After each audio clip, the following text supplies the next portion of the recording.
Good morning, everyone, ladies and gentlemen. It is a pleasure to welcome Sir Tan Ching in our presentation. Today, I'm going to talk about construction industry economy in India. First of all, I'd like to give you an overview of introduction. Construction industry is a sector of economy which through planning, design, construction and transform various resources into constructed facilities.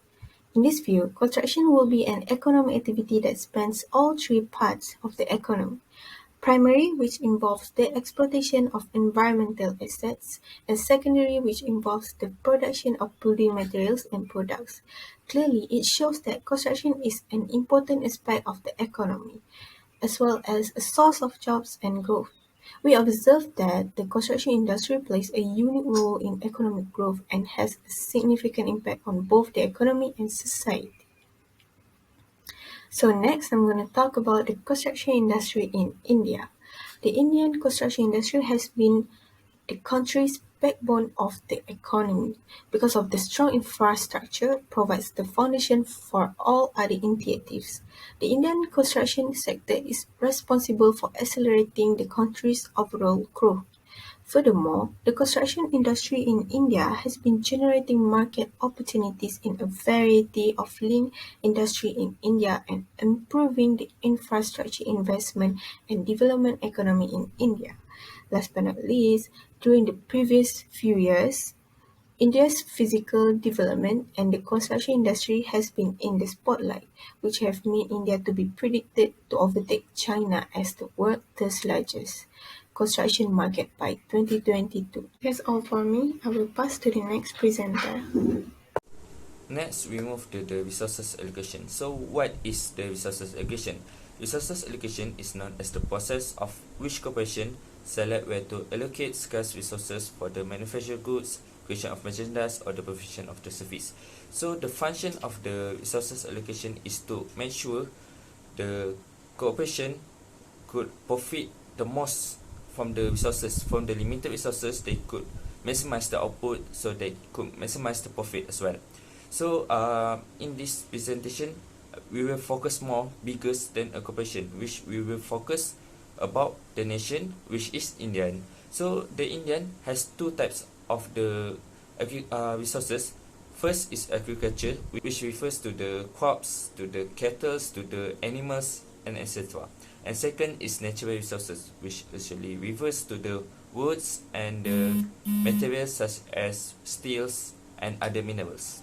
Indian becomes one of the biggest production that produce the mineral resources. The sector of the construction, which they use a lot of the natural resources, the Indian has the high advantage because they could produce the highest natural resources compared to other nations. So next, we move to the factors influencing resources allocation. So from the articles research that I found, it stated that there is 44 factors where they group into the five main factors. The first factors is the materials. This is surprising because as I mentioned earlier, India becomes the one of the biggest country that produce the materials. However, after we read the summary and the findings in the articles, the author said that the reason why such thing happens because the client and the contractor change the design, change the materials, the type of the materials during the construction process. This is the big waste of the resources because they could not use the material that they have, but at the end they just waste it all. The lowest factors is the manpower. This is not a big surprise because India is known as one of the big population of nation. So the government, what government can do is that government could encourage his people to work in construction industry. So, and for the manpower, the government could bring awareness to the clients, especially in the private sectors, so they do not waste any more type of resources in the future. So I think that's all for the resource education. Thank you. Next is the interaction between households and firms. The interaction between household and firms have been proven that both are essential to each other for circular flow of income. Households, which are the factors of production, are used by firms to pay factor incomes such as rent, wages, interest, and also profit.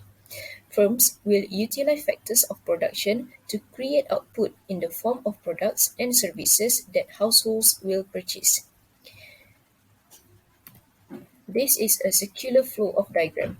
A circular flow diagram is a visual mode of the economy that illustrates how money moves through marketplaces between households and firms.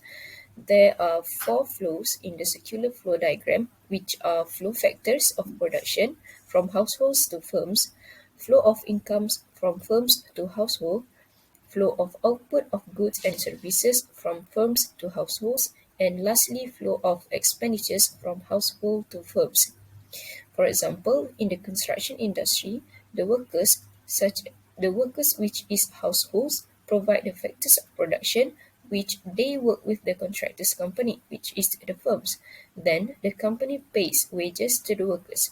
The output from the construction company, such as building houses, are provided for the workers, and then the workers pay to buy or to rent the building houses to the contractors company. This is how COVID-19 impact on interaction between households and firms in India. Initially, the number of unemployed in India has risen to 27.11% due to COVID-19 outbreak in the first week of May. The number of construction workers in India is around 51 million. This indicates that the factors of production in the India construction industry will decrease because the workers are the most crucial function as they serve as a labor. Next, COVID-19 pandemic reduced investment in the construction industry by 13 to 30%, which will probably affect gross value added and employment. This will lead to decreasing the production from the construction industry as they lack spending assistance. So, when the is being reduced, the company has no balance to pay their workers and will lead to economic downturn. Moreover, due to this COVID-19 pandemic, a lot of jobs have totally stopped, including construction industry. All of the construction industry, all of the construction activity also stops, which makes the output bring down. I will be the next presenter to present about the market mechanism. First of all, I will give an overview about the market mechanism. A market mechanism is a system that allows buyer and seller of commodities to communicate with one another in order to conduct economic transactions that meet their needs. And the housing sector expansion can have a direct impact on job creation, GDP growth, and consumption pattern. A well-developed housing financing market is required to assist in development in housing the country. India housing finance business is still in its beginning. Next, I will present about the Indian housing market initial reaction to COVID-19.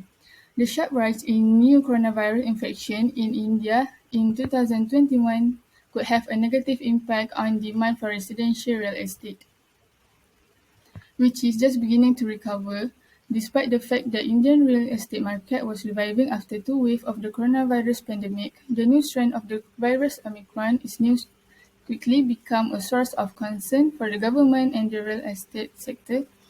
And according to the PropTiger.com, Hyderabad and Ahmedabad have shown a 5 increase in new apartment pricing compared to the same period in 2020. The average value of home in India high-top residential market increased somewhat during the April to June 2021, and the other city is far lesser increases.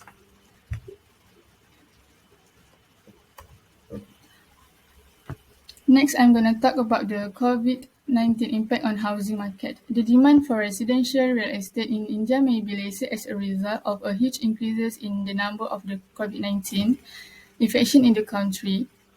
And the demand for housing in India may also be impacted by a shift in the banking system position.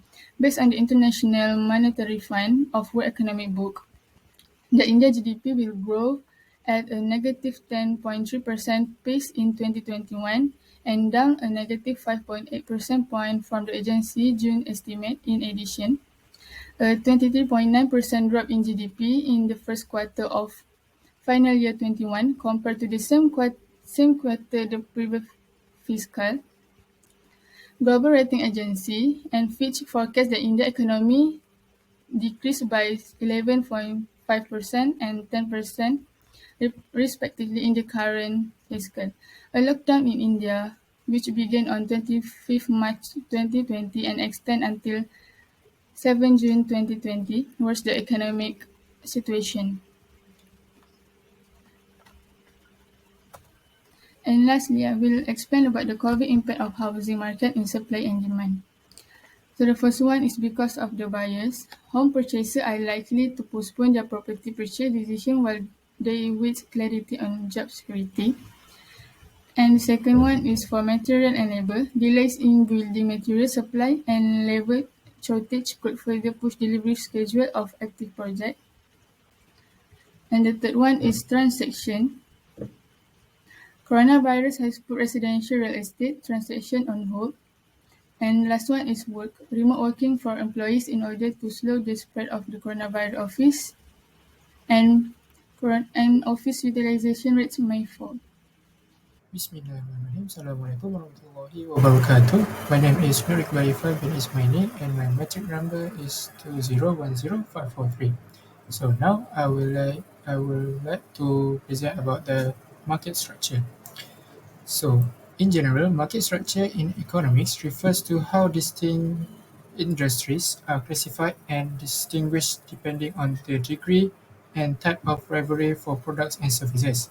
It is based on the characteristics that influence the behavior and outcomes of business operating in a certain market.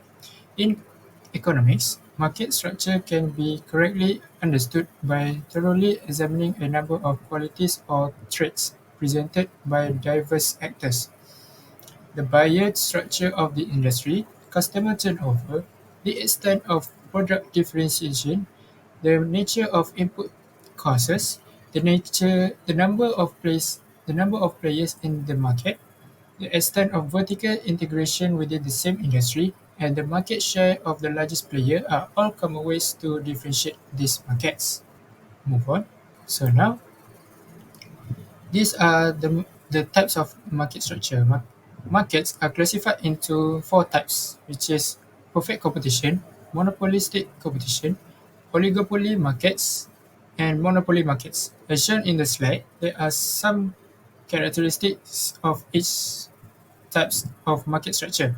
To put it simply, by these types of market structure, it will be easier by showing some examples from each types of market structure. Example for perfect competition is personal services. Next, monopolistic competition are small retails and electric goods. For oligopoly, there are automobiles and chocolate bars. And lastly, example for monopoly are water and gas distribution. Next.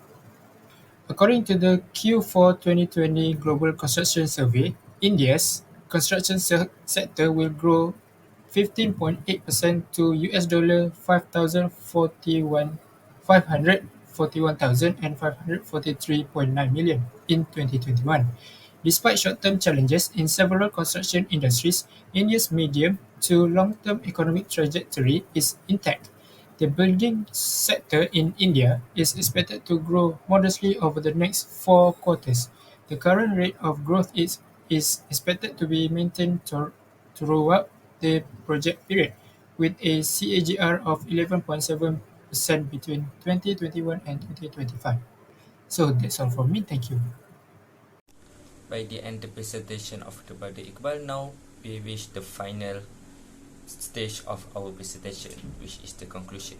To sum up all the matters that have been mentioned above, is the construction has been categorized as an economic activity that spans the complete construction project, from the production of raw and manufactured building materials to the provision of high quality services such as design and project management to the physical execution of the job on site.